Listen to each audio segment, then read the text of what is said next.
All right, remove the battery cover.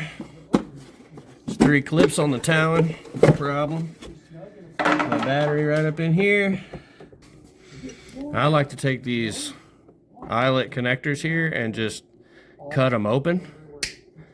Cut a little section out here in the middle so that I can slide these over the battery terminals without having to take that stupid bolt all the way out and deal with that stupid block.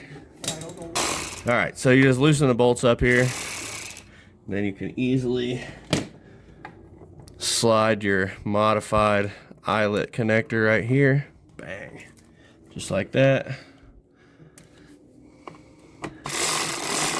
Tighten her back up.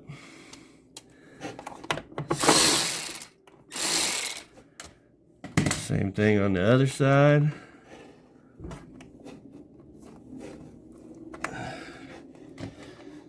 Tighten it back up.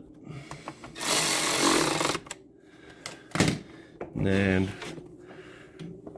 route your wires accordingly to get out of your battery box.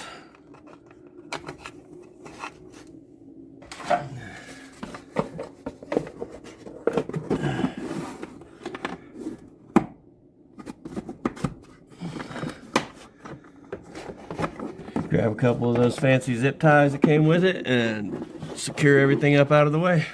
Light so bright you could see me.